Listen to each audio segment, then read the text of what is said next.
우리 함께 가장 밝은 미소를 한번 띄워주시겠습니까? 저는 항상 2번 인사를 하고 시작을 합니다. 가장 밝은 미소를 띄워주시고 이렇게 고백하겠습니다. 옆 지체를 바라보시면서, 저를 보지 마시고요. 옆 지체를 바라보시면서 바른 선택이 복된 결과를 낳습니다. 함께 고백하시겠습니다. 바른 선택이 복된 결과를 낳습니다. 네, 2번입니다. 한 번 더 하셔야 됩니다. 앞에 나와 있습니다. 말씀에 순종하여 주님의 복을 누립시다. 한번 고백하시겠습니다. 예, 감사합니다. 예, 곧 익숙해지실 겁니다. 제가 이렇게 하는 이유는 설교의 요약을 미리 해드리는 겁니다. 저는 이 고백으로 설교 요약을 하고 그리고 댁에 돌아가셔서 제목만 다시 한번 봐도 설교 내용이 기억될 수 있도록 제목을 굉장히 시간을 들여서 정합니다. 오늘의 제목은 하나님의 섭리입니다. 눈치채셨는지 모르겠지만 하나님의 섭리 1번 이렇게 해놨습니다. 그러면 저는 룻기를 가지고 계속해서 하나님의 섭리에 대해서 나눌 계획입니다. 룻기서는 정말 하나님의 섭리에 대해서 가장 잘 나와 있는 말씀이기도 합니다.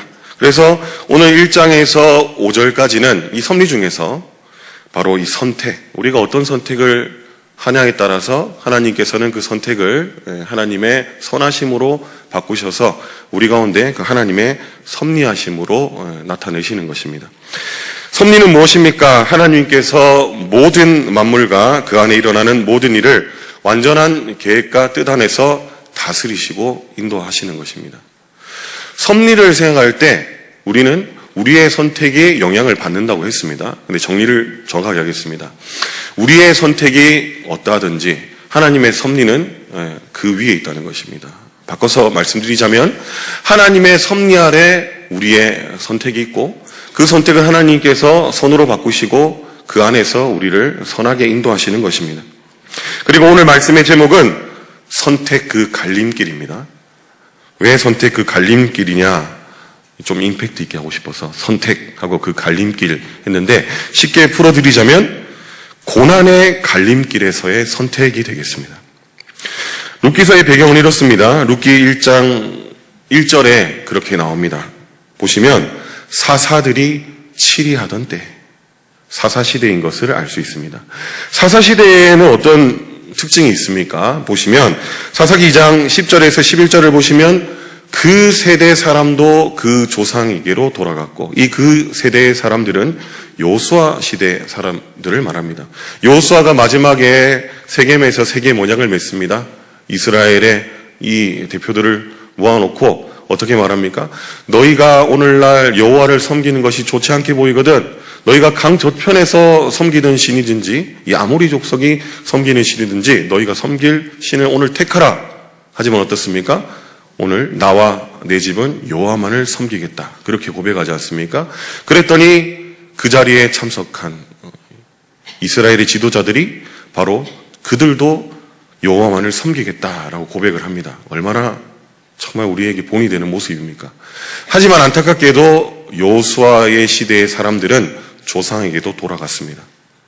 그런데 어떤 일이 생겼냐면 이제 여호수아 다음에 다음 세대가 생겨나야 됩니다. 하지만 안타깝게도 성경에는 다음 세대가 아닌 다른 세대가 생겨났다. 이 다른 세대의 특징은 무엇입니까? 여호와를 알지 못한다. 여호와를 알지 못하고 여호와께서 그들에게 이스라엘을 위해서 행하신 일을 알지 못하는 것입니다. 그래서 이들은 여호와와 함께 다른 이방신을 혼합해서 섬기는 것입니다. 그랬더니 어떻게 됩니까? 그들이 하나님 앞에서 악을 행하고 바알과 아세라를 섬기는 그런 참 하나님 앞에 부끄러운 모습으로 살아가는 것입니다. 그리고 사사기 17장 6절에서 이렇게 말씀합니다. 그때에는 이스라엘의 왕이 없었으므로 사람마다 자기 소견에 오른 대로 행하였더라. 이스라엘의 왕은 누구십니까? 바로 하나님이십니다. 근데 사사시대에는 그때 이스라엘의 왕이 없었다라고 말씀하고 있습니다. 사사시대의 특징은 하나님을 그들의 왕으로 모시지 못했고 그리고 하나님을 바르게 섬겼던 그들이 아니라 여호수아 시대 그리고 모세 시대 믿음의 본이 되는 세대가 아니라 다른 세대가 일어나서 여호와를 알지 못하고 여호와께서 그들을 위하여서 하신 일을 알지 못했다는 것입니다. 그렇기 때문에 그들은 우상을 섬겼고 하나님의 말씀에 순종하지 않았습니다. 그 시대가 바로 오늘 룻기서에 나오는 시대라는 것입니다. 계속해서 룻기 1장 1절을 더 자세하게 살펴보시겠습니다. 사사들이 치리하던 때, 앞서 설명드렸습니다. 어떤 일이 생겼습니까? 그 땅에 흉년이 들었다. 흉년이 들어서 유대 베들레헴에서 한 사람이 2절에 나오는 엘리멜렉의 일가입니다. 그 일가가 베들레헴을 떠나서 모압으로 갔다는 것입니다. 그들이 이주하였고 이러한 고난 앞에서 선택을 한 것입니다. 어떤 고난이 있었습니까? 흉년이 들었다. 흉년이라는 고난 앞에서 그 갈림길에서 선택을 하였는데 베들레헴을 버리고 이방 땅 모압으로 이주하는 선택을 하였다는 것입니다. 고난이라는 갈림길 앞에서 그들은 이러한 선택을 했고 이 선택이 어떤 결과를 낳게 됐는지 오늘 세 가지를 살펴보고자 합니다. 고난이라는 갈림길 앞에서 그들은 어떤 선택을 했습니까? 첫 번째, 고난이라는 갈림길에서 베들레헴으로 떠나는 선택을 했습니다. 룻기 1장 1절에 보시면 다시 한번 보겠습니다. 흉년이 들었고 그리고 베들레헴에서 모압 지방으로 떠났다라고 말씀하고 있습니다. 흉년이 든 것은 단순히 흉년이 왔구나라고 생각할 수 있지만 이것은 사사시대에 하나님을 바르게 섬기지 못하고 하나님의 말씀대로 행하지 않는 이스라엘에게 주신 하나님의 심판과도 같은 것입니다. 신명기 28장 15절에 이렇게 말씀하고 있습니다. 만일 내가 내 하나님 여호와 말씀을 순종하지 아니하면 어떻게 하신다는 것입니까? 내가 오늘 내게 명령하는 이 모든 명령과 규례를 지켜 행하지 아니하면 이 모든 저주가 내게 임하며 내게 이를 것이다. 이 저주에 대해서 여러 가지 말씀하고 있습니다. 질병이 생기기도 하고 전염병이 생기기도 하고 그리고 신명기 28장 18절에 나오는 내 몸의 소생과 토지의 소산과 내 소의 양의 새끼가 저주를 받을 것이며 오늘에 관련되는 내용은 무엇입니까? 토지의 소산, 흉년이 들었지 않습니까? 저주를 받는다. 하나님의 심판 가운데서 흉년이 들었고 이들의 선택은 이곳을 떠나서 이주하는 선택을 했다는 것입니다. 그런데 베들레헴은 어떤 땅입니까? 하나님께서 약속으로 주신 땅입니다. 결국 이곳을 떠나서는 안 되고 떠나야 한다면 분명한 하나님의 말씀에 대한 명령이 있어야 됩니다. 지금 베들레헴에서 모압까지 이주하였다가 다시 돌아온 지도를 제가 찾아서 띄워드리는데 지금 모압은 하나님의 약속의 땅 가나안이 아닙니다. 요단강을 건너서 약속의 땅 가나안 베들레헴 쪽으로 들어왔다가 다시 요단강을 건너서 모압으로 이주하고 있는 것입니다. 그런데 창세기를 보면은 이 약속의 땅을 떠나는 상황도 있습니다. 창세기 46장 3절에서 4절을 보면은 이때 야곱의 이주입니다. 이때 상황이 어떻냐면 죽었던 요셉이 지금 애굽에서 살아있음을 듣게 된 상황입니다. 그래서 야곱은 요셉의 요청으로 애굽으로 들어가기 전입니다. 그런데 야곱은 바로 들어가지 않습니다. 단에서 부엘세바. 남쪽은 이 부엘세바가 하나님의 약속의 땅 경계지요. 부엘세바에 이르러서 하나님께 희생을 드렸다라고 말씀하고 있습니다. 희생을 드렸더니 하나님께서 말씀하십니다. 어떻게 말씀하십니까? 가라라고 말씀하십니다. 애굽으로 내려가기를 두려워하지 마라. 야곱은 이 약속의 땅을 떠나기 전에 하나님께 희생을 드렸고 하나님의 응답을 받고 그곳으로 떠난 것입니다. 결국 하나님의 인도하심으로 갔다는 것이죠. 그래서 오늘 이 모압으로 이주한 엘리멜렉의 일가는 하나님의 말씀에 순종하지 않고 도리어 불순종하고 떠났다는 것입니다. 또 룻기서 1장 21절을 살펴보면 더 자세한 내용이 있습니다. 지금 제가 말씀드린 것은 흉년이라는 고난이 찾아왔기 때문에 이곳을 이주하였다 말씀드렸지만 그 이유도 아니었습니다. 우리 한번 함께 읽어보겠습니다. 시작.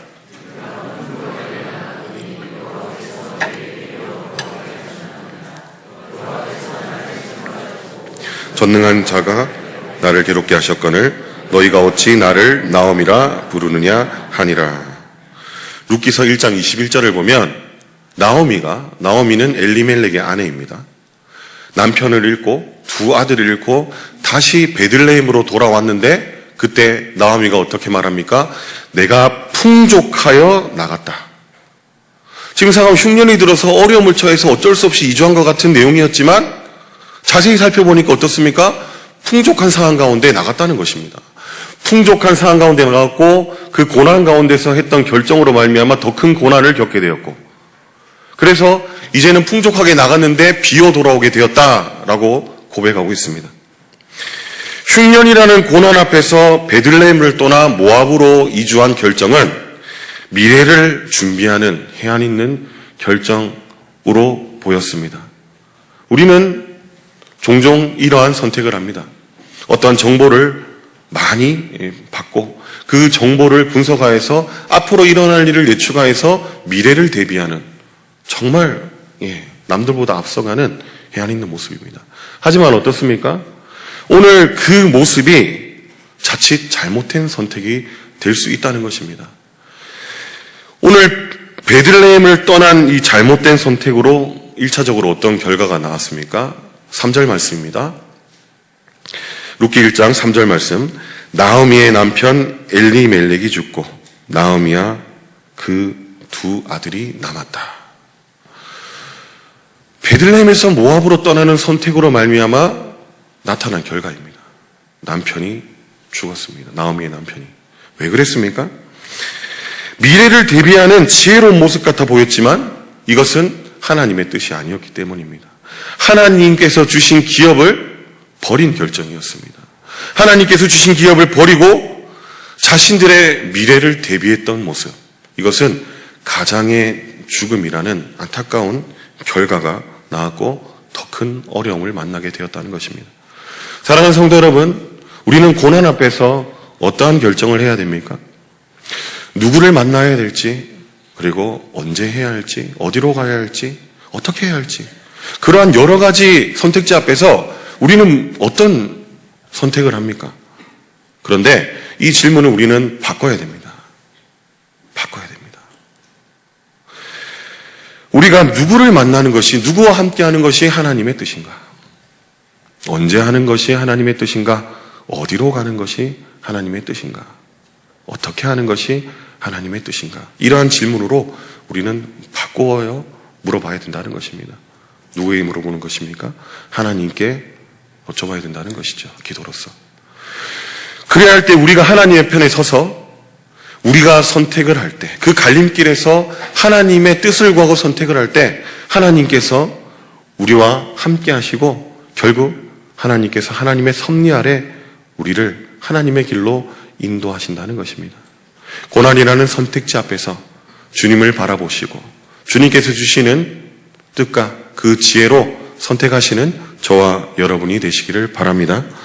두 번째, 고난이라는 갈림길에서 모압 여인과 결혼했습니다.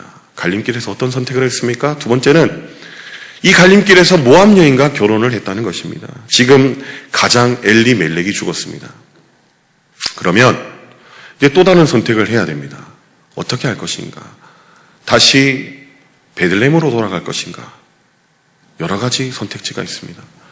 그런데 이 엘리멜렉의 일가, 이제 엘리멜렉은 없는 상황이지만 어떤 선택을 했습니까? 모압 여자 중에서 이제 두 아들의 아내를 맞이해야 되겠다. 룻기 1장 4절에 그렇게 나와 있습니다. 모압 여자 중에 그들의 아내를 맞이하였는데 하나의 이름은 오르바요, 하나의 이름은 룻이더라. 그들이 거기에 거주한 지 10년쯤에. 이들의 선택은 새로운 가족을 맞이하는 선택이었습니다. 두 아들의 아내를 맞이한다는 것은 이곳에 정착하겠다는 의미입니다. 하나님의 약속의 땅 베들레헴을 떠나서 어려움을 만났는데 흉년을 피해서 떠나왔더니 더 큰 어려움을 만났는데 이제 이곳에 눌러 앉겠다는 것입니다. 신명기 7장 3절에서 4절. 또 그들과 혼인하지 말지니 이방 여인과 혼인하지 말라는 것입니다.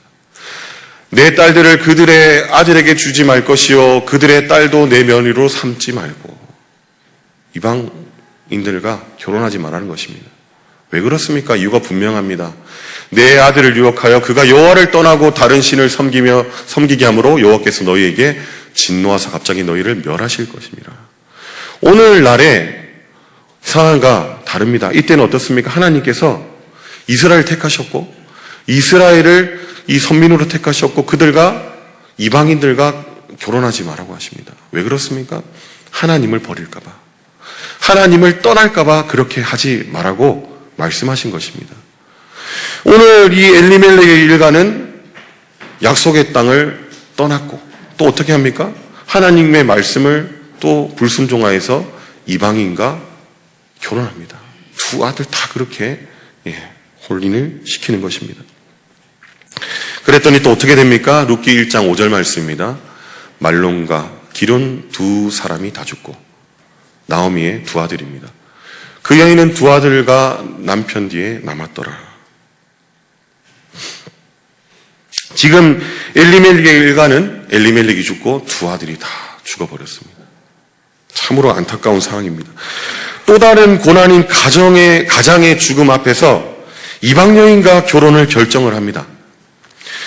물론 이후에 룻을 통해서 하나님께서 일하시지만 지금 이 시간까지는 이 자체까지는 하나님께서 금하신 법을 어긴 선택이라는 것입니다. 이 선택으로 말미암아서 이번에는 두 아들이 죽음을 경험하게 됩니다. 위기에서 내린 선택이 잘못되었기에 더 큰 어려움이 찾아오게 된 것입니다. 사랑하는 성도 여러분, 우리는 고난이라는 이 갈림길 속에서 어떠한 선택을 해야 되겠습니까? 내가 한 번은 바르지 못한 선택을 했어. 그러면 하나님께 돌이키는 것이 우리의 가장 하나님 기뻐하시는 선택입니다. 하지만 그것을 깨달은지 못한 채 계속해서 주의 말씀에 역행하며 불순종으로 나아간다면 하나님께서 우리의 삶을 축복하지 못하신다는 것입니다. 하나님께서 능력이 없으셔가 아니라 주의 말씀에 불순종하는 자들에게 하나님께서 어찌 그 삶을 축복하시고 하나님께서 인도하시겠습니까?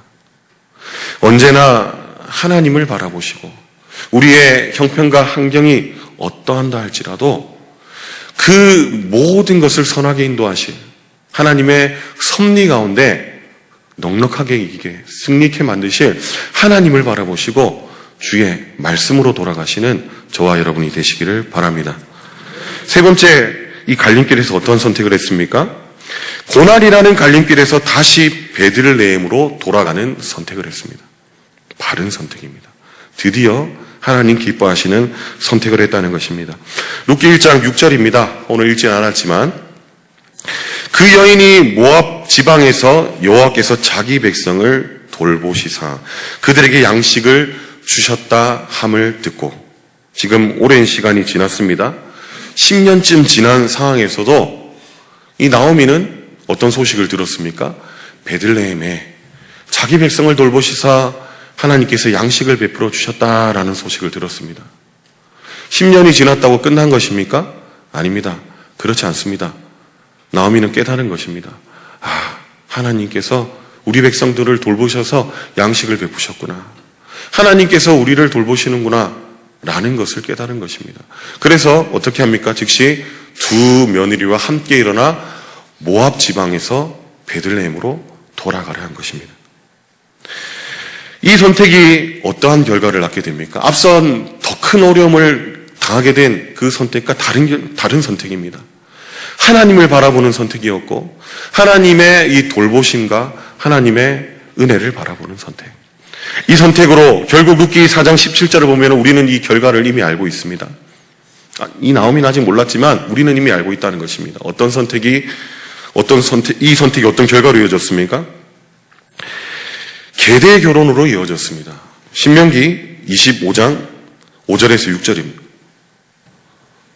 넘어가겠습니다. 룻기 4장 17절은 형제들이 함께 사는데 그중 하나가 죽고 아들이 없다. 쉽게 말씀드리자면 이때의 법은 이 가부들이 정말 어렵게 살아가야 되는 상황이었기 때문에 고아와 과부와 나그네를, 약한 자를 위한 하나님의 법이 정해져 있었습니다. 첫째가 죽었습니다. 첫째가 죽으면 그 아내는 어려운 생활을 이어가야 됩니다. 그래서 이 둘째, 첫째의 아우로서 이 자신의 형수와 결혼을 하여서 그 대를 잇게 만드는 것입니다. 아들이 태어나면 첫째 형의 그 계보로 세워져서 그 계보가 이어질 수 있도록, 그것을 기업 무르는 것이라고 하는데요. 계대결혼이 그것입니다. 그런데 지금 이 나오미는 어떤 상황입니까? 지금 남편이 죽었습니다. 두 아들이 죽었습니다. 지금 후사를 볼 수 없고 기업 무름이 아니면 절대 지금 회복이 이루어질 수 없는 상황입니다. 그런데 하나님께서는 이러한 고난을 선으로 바꾸셔서 그의 며느리 룻을 통하여서 하나님의 이 기업 무름을 이루게 하십니다. 그래서 룻기 4장 17절을 보면은 지금 소망이 다 끊어진 나오미가 소망이 생깁니다. 희망이 생깁니다. 룻은 보아스라는 기업 물을 자와 결혼을 하였고 그를 통하여서 낳은 아들 오벳이 태어나는데 그 오벳이 이 나오미의 기쁨이 되는 것입니다. 베들레헴을 떠나서 모압으로 이적하여서 하나님의 그 심판으로 모든 소망이 다 끊어진 나오미. 다시 하나님께로 돌이킨 선택을 했더니 하나님께서는 이 복을 허락하여 주시는 것입니다. 회복시켜 주셨고 복을 주시고 사람이 상상할 수도 없는 그리고 소망할 수도 없는 큰 것으로 채워주시는 것입니다. 어떻게 됩니까? 이 오벳은 후에 누구를 낳습니까? 다윗의 아버지인 이새를 낳습니다. 이새를 통하여서 다윗이 태어나게 되고 그리고 다윗을 통하여서 계속해서 그 계보가 이어짐으로 우리 가운데 예수 그리스도가 오시는 것입니다. 먼저는 그의 나오미의 그 기업이 정말 하나님의 은혜 속에서 명문가로 세워지는 것입니다. 그리고 더 나아가서 어떻습니까? 더 나아가서 다윗 예수 그리스도께서 오심으로써 사람이 상상하지도 못했던 그 축복의 계보가 되는 것입니다. 예수 그리스도를 믿는 모든 자들이 어떻게 됩니까? 영적 자녀가 되어서 구원을 얻게 됩니다. 그리고 예수 그리스도를 믿는 모든 자들이 하나님의 그 은혜를 받아서 모두가 다 나오미의 이 계보 가운데 영적 자녀들이 되는 축복을 누리게 되는 것입니다. 사랑하는 성도 여러분, 더 큰 고난을 받았던 이 나오미의 선택, 이전의 선택은 잘못됐을지라도 후의 선택은 올바랐습니다. 하나님을 바라보는 선택이었습니다. 고난이라는 갈림길에서 베들레헴을 떠났고 정말 이방 여인과 결혼을 시키는 그러한 잘못된 선택을 했지만 베들레헴으로 돌아오는 선택, 그것이 바른 선택이었기 때문에 하나님께서 그들의 삶을 회복시켜 주셨습니다. 그리고 그 회복은 단순히 한 가정의 회복에 그치지 않았다는 것입니다. 하나님께서는 이 가정을 통해 다윗의 가문을 세우시고 결국 메시아 우리 주 예수 그리스도가 오시게 하나님의 그 놀라운 계획을 하셨다는 것입니다. 사랑하는 성도 여러분, 우리는 삶에서 고난이라는 갈림길을 수없이 경험합니다. 얼마나 우리가 바랄 길은 축복만 있었으면 얼마나 좋겠습니까? 하지만 고난이라는 갈림길이 수없이 찾아온다는 것입니다. 그것은 잘못된 것이 아닙니다. 있는 모든 자들에게 하나님께서 전도서 7장 14절 말씀에 때로는 형통할 때도 주시고 때로는 공고한 날을 주시고 이 가운데 형통할 때는 감사하고 공고할 때는 생각하라라고 하셨습니다. 이 두 가지를 병행하여 주사 사람으로 장래일을 등이 헤아려 알지 못하게 하셨다. 이것은 하나님께서 정하신 것입니다. 그렇다면 고난이라는 갈림길에 우리는 서 있을 때 어떠한 선택을 하시겠습니까? 엘리멜렉의 가정은 고난이라는 갈림길에서 베들레헴으로 떠났습니다. 그러나 그 선택은 문제를 해결하지 못했고 오히려 더 큰 고난을 가져왔습니다. 하지만 더 큰 고난 속에서 나오미는 다시 베들레헴으로 돌아가는 선택을 했습니다. 고난이라는 갈림길에서 어떠한 선택을 하느냐가 우리의 인생의 방향을 결정하게 됩니다. 환경과 형편을 따라서 선택하라는 것이 아닙니다. 환경과 형편을 따라서 선택하면 더 큰 어려움으로 내려갈 수 있지만 하나님과 그의 말씀을 바라보며 선택할 때 우리의 삶은 다시 회복의 길로 나아갈 수 있습니다. 그러므로 언제나 고난이라는 갈림길에서 환경과 형편이 아닌 신실하신 하나님, 완전하신 주님의 말씀을 바라보시는 저와 여러분이 되시기를 바랍니다. 그래야 할 때 하나님의 섭리가 저와 여러분을 모든 것이 합력하여 선을 이루게 인도하실 것입니다. 언제나 고난이라는 그 갈림길, 우리 하나님을 바라보시고 그 말씀을 바라보시고 주님 기뻐하시는 선택 속에서 축복의 은혜를 누리시는 저와 여러분이 되시기를 축복합니다.